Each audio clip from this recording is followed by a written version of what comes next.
So welcome to Dundal College online classes. Now I'm going to start another bridge course topic by the name is organic chemistry. So far we have around 100 elements.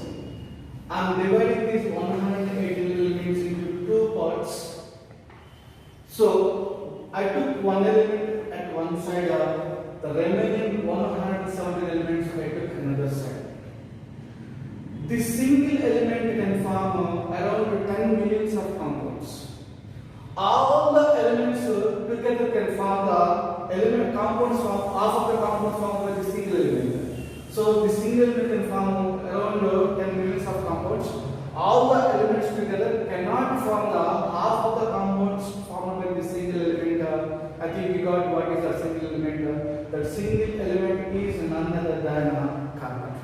The carbon can form 10 millions, around 10 millions of compounds. So by taking this point, we can define organic chemistry is the branch of science which deals about study of carbon compounds. Or simply, the study of carbon compounds is an organic chemistry. It is a generalized statement. It is not a standard definition. Then we have old definition of organic chemistry. Let us look into the old definition of organic chemistry. The word organic signifies life. The word organic signifies life. Organic meaning is life. In olden days, most of the organic compounds are derived from the living organisms such as plants and animals. So olden days, most of the organic compounds are derived from living organisms. They are plants such as plants and animals. By taking this, we can define a whole definition of organic chemistry. So the word organic is meaning is life. That means most of the organic compounds derived from the living organisms such as plants and animals. By taking this, the organic compounds which are derived from the living organisms such as plants and animals are called as organic compounds, and the study of these organic compounds is called as organic chemistry. The branch of science that deals about old definition is most of the organic compounds are derived from the living organisms such as plants and animals.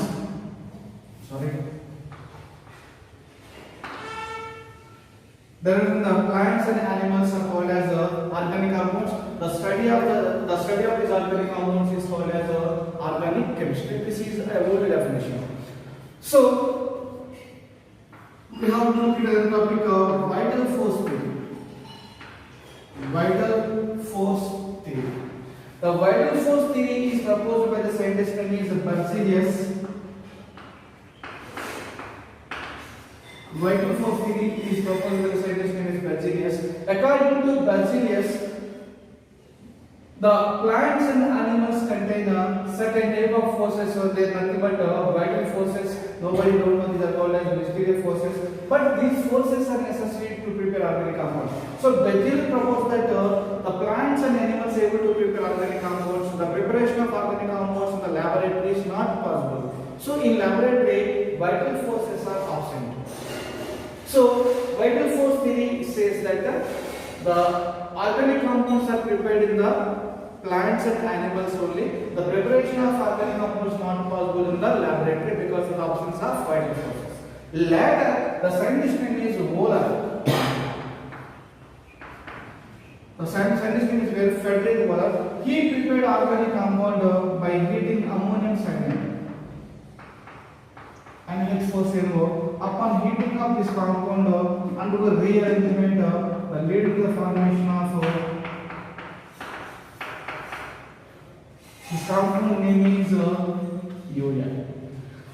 So Frederick Wohler prepared urea. Urea is organic compound. So Frederick Wohler prepared urea in the laboratory. It indicates that the organic compounds will be able to prepare in the laboratory. So after synthesis of the organic compound in the laboratory, the Frederick Wöhler vital force, after synthesis of in the laboratory, the vital force theory has no validity. So vital force theory is wrong because vital force theory says that what preparation of organic compounds in the laboratory is not possible, but Frederick Wöhler prepared organic compound in the laboratory. So vital force theory is invalid, not valid. Then we have to take a new definition. Even old definition also is not valid because so plants and animals can prepare organic compounds. Preparation of organic compounds is not possible in the laboratory. So old definition old definition says that organic compounds, the chemical compounds which are derived from the living organism, plants and animals are called as organic compounds. The study of these organic compounds is called as organic chemistry. But we are able to prepare organic compounds in the laboratory. So we have to modify the definition. Then we have to take a new definition of organic chemistry. So new definition of organic chemistry is the study of hydrocarbons, and its derivatives is called as organic chemistry. Then we have to understand the term is what is the meaning of hydrocarbon. So we have to understand the term is hydrocarbon. Hydrocarbon is a chemical compound which is made up of only carbon and hydrogen. Suppose I am taking CH4 methane. So methane is a hydrocarbon. It is made up of carbon and hydrogen. I am taking one more example of C2H6. It is ethane. It is also a hydrocarbon made up of carbon and hydrogen. The chemical species which are made up of carbon and hydrogen are called as hydrocarbon. Then you can take benzene, C6H6. So it is also a hydrocarbon. So organic chemistry is a branch of science which deals about the study of hydrocarbons. And one more important point where we have right to the definition, that is derivatives. If you remove one hydrogen from this hydrocarbon, remove hydrogen, add any other group, suppose I am adding Cl. So the product what we are going to expect is CH3Cl. CH3Cl is derived from CH4. So CH3Cl is a derivative of CH4. Then you can take C2H6. I am removing this one hydrogen from it. I am adding any other group. Suppose I am adding OH. And I am removing one hydrogen. Then the product what we are going to expect is C2H5OH. So C2H5OH is a derivative of C2H6. Then I am taking this benzene, you can write that benzene also like this single structure of benzene ring. I am removing one hydrogen from the benzene. To this I am adding suppose Cl I am adding Cl, I am removing hydrogen. Then the product what we are going to expect here is Cl. It is chlorobenzene. So chlorobenzene is derived from benzene. Even you can take another example. This is the benzene. To this benzene I am adding an O2 group and I am removing hydrogen from it. Then resulting structure what we are going to get expect here is nitrobenzene. So these are the derivatives. These compounds were obtained from these hydrocarbons. So by taking this we can define organic chemistry. Organic chemistry is a branch of science which deals about hydrocarbons and its derivatives.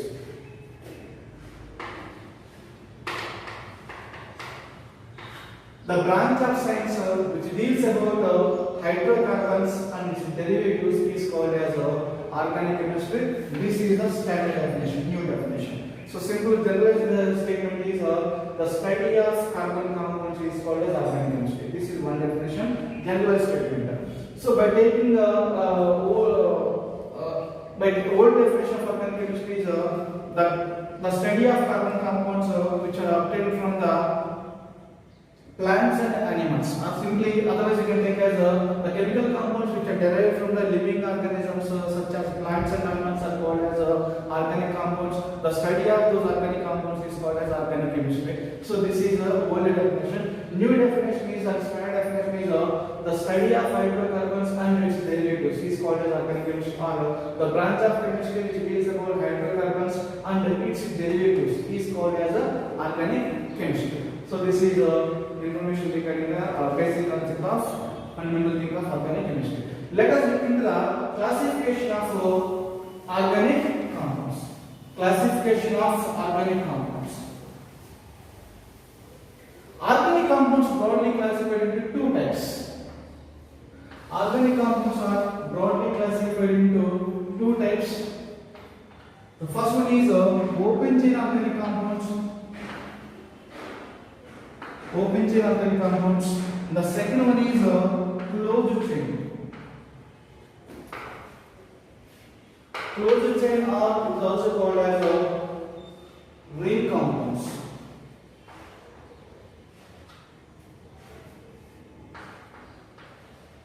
So closed chain are ring compounds. The term, these are the self-explanatory terms. The terms itself has a meaning open and closed. These are the self-explanatory terms. First look into the open chain.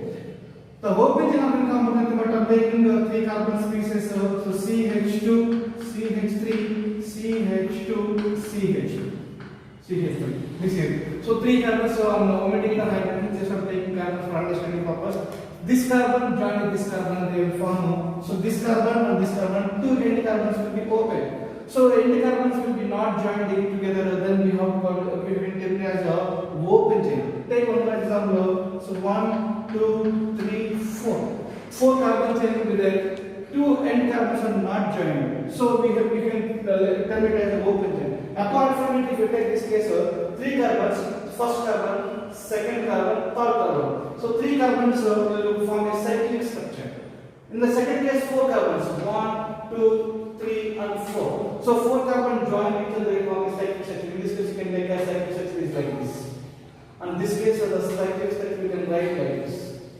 So 4 carbons will be joined from this cycle. So ring is it is two last end 2 carbons are joined each other. These 2 carbons will be joined each other.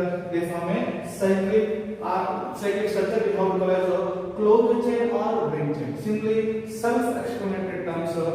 Both ends are open for a compound. We have to open chain organic compound. If both ends join each other, they form a this like a structure. We have closed structure. We have to as a closed chain or ring chain. Then open chain organic compounds further classified into 2 categories. They are, one is saturated hydrocarbons or organic compounds. The second one is unsaturated. One is saturated and the second one is unsaturated. Saturated hydrocarbons or organic compounds, the organic compounds contain carbon-carbon single bonds. So such compounds are nothing but alkanes. Alkanes are the saturated organic compounds or hydrocarbons. So saturated they contain carbon-carbon single bond. Unsaturated in the sense they contain either carbon-carbon double bond or they may contain carbon-carbon triple bond. Carbon-carbon triple bond will be there or carbon-carbon double bond will be there. We have taken as a unsaturated. Suppose if you get so compound contain both carbon-carbon single bond and carbon-carbon double bond and triple bond, we can take that also as unsaturated. These are if carbon-carbon double bond will be there, we have to call them as alkenes. Alkenes, carbon-carbon double bond or alkenes. Carbon-carbon triple bond is there, we have to call as alkynes. Alkynes. Alkynes, yne, alkynes, carbon-carbon triple bond. Alkene, ene, enes, carbon-carbon double bond, anes, carbon-carbon single bond. So these are comes under open chain, that is saturated and unsaturated. Now let us look into the closed chain organic compounds. These are further classified into 2 categories. One is carbocyclic. One is carbocyclic organic compounds. The second one is heterocyclic. Heterocyclic compounds. Here also the carbocyclic, it is also a self-explanatory term. The term itself has a meaning. Carbo means carbon, cyclic means ring. So the ring is made up of only carbon atoms. Such type of organic compounds comes under carbocyclic compounds. Let us take an example. Cyclopropane. So this is the ring. The ring is made up of 3 carbons. No other atom is there. So only the ring is made up of carbons. If you take cyclobutane, so ring is made up of carbon atoms. You can say take cyclopentane. The ring is made up of carbon atoms. Carbocyclic. Next one is heterocyclic. So in the case of heterocyclic compounds, the ring contain carbon atoms in addition to the other elements like nitrogen, oxygen, sulfur, etc. If other element present in the ring, we have to call them as heterocyclic compounds. Example, I'm taking furan.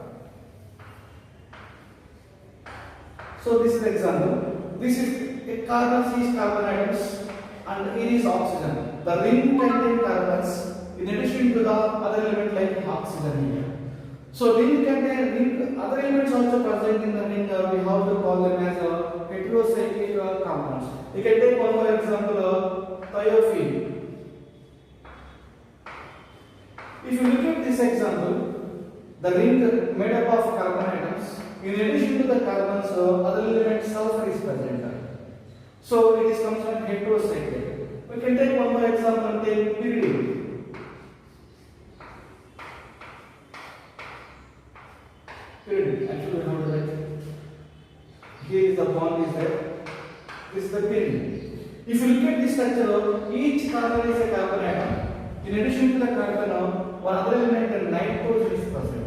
If ring contain other element like nitrogen, sulfur, oxygen, in addition to the carbon, such type of compounds we have to call them as heterocyclic compounds. Example for the heterocyclic is furan, thiophene, pyridine, etc.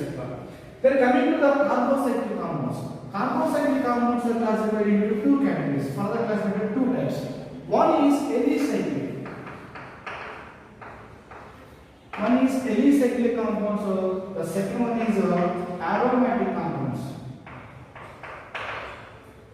So carbocyclic is made up of carbocyclic is further two types, alicyclic and aromatic. Already I said carbocyclic meaning is ring is made up of only one type of element. That element is none other than carbon. So alicyclic to aromatic. First look into the aromatic compounds. So these are the compounds will follow Huckel's rule. Huckel's rule. This is nothing but 4n plus 2 pi electrons. 4n plus 2 pi electrons rule. This 4n plus 2 pi electrons rule is known as Huckel's rule. So any organic compound will follow the Huckel's rule. So we have to call them as aromatic compound. So 4n plus 2 pi electrons. Total number of electrons is 6, 10, 14, 18 and so on. This number of electrons will be that comes under aromatic compound. So exact in details of Huckel's rule you will learn in the further classes. Regular classes we will discuss in detail. Now aromatic compounds. Aromatic compounds are further classified into two categories. Two categories. One we have to call as benzenoids. One we have to call as benzenoids. Second one we have to call as non-benzenoids. One is benzenoids and the second one is non-benzenoids.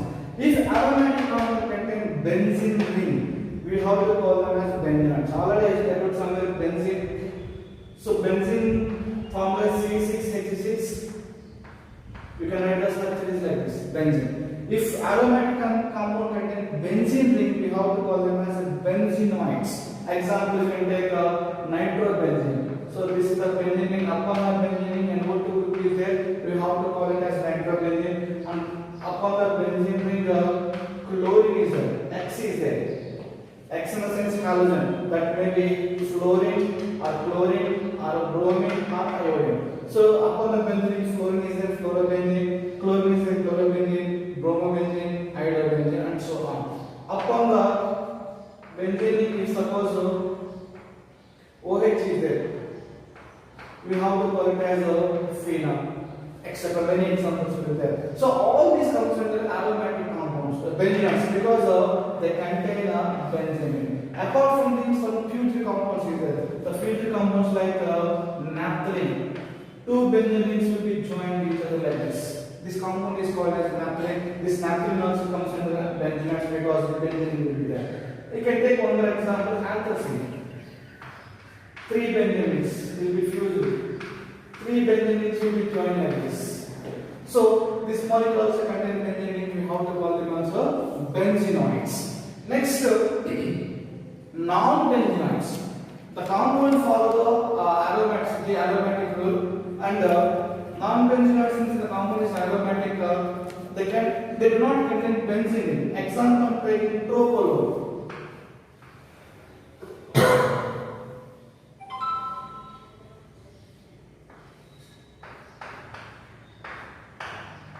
If you look at this example, this compound is propanol, it do not contain any benzene ring. Even though it do not contain any benzene, it is a aromatic compound. So aromatic compounds are two categories: benzenoids and non-benzenoids. So benzenoids contain benzene rings, non-benzenoids do not contain any benzene. Example propanol. Then coming to the alicyclic compounds. So they do not follow simply because these are nothing but simply cyclic compounds. So cyclopropane, this one cyclopropane. Cyclopropane 3 carbons will be there, and if you take 4 carbons in the cyclic structure, these are the 4 carbons in the cyclic structure. It is also alicyclic. 5 carbons in there. I am not satisfying the valency, just I am writing the structure. So if you want to satisfy the valence, carbon valence is 4, 1, 2, and we have written another 2. So CH2, CH2. I am not writing the valencies fully, just I am writing the bond length structures of these compounds. Cyclopropane, cyclobutane, cyclopentane, cyclohexane. 6 carbons is there. So all these are alicyclic compounds. This is a classification of organic compounds. Organic compounds: open chain, closed chain, saturated, unsaturated. Open chain are closed chain, 2 types: carbocyclic, heterocyclic. Carbocyclic made up of only one type of carbocyclic compounds are made up of only carbon atoms. Heterocyclic is in addition to carbon atom, other elements is present. Alicyclic, aromatic. So this is classification of organic compounds. So briefly, what so far we learned, let us look into let us glance. We learned about just normal general definition of organic chemistry. The study of carbon compounds is called as organic chemistry. Is a not a standard one. Then word concept is there. According to the word concept, organic compounds can be prepared by the only plants and animals. The chemical compounds which are prepared by the plants, the chemical compounds which are derived from the living organisms such as plants and animals are called as organic compound. The study of these organic compounds is called as organic chemistry. That is the old definition, that is also not valid. Then we have new definition of organic chemistry by the name is the study of hydrocarbons and its derivatives is called as organic chemistry. This is the introduction regarding the organic chemistry. Next time we will come out with another new principles topic.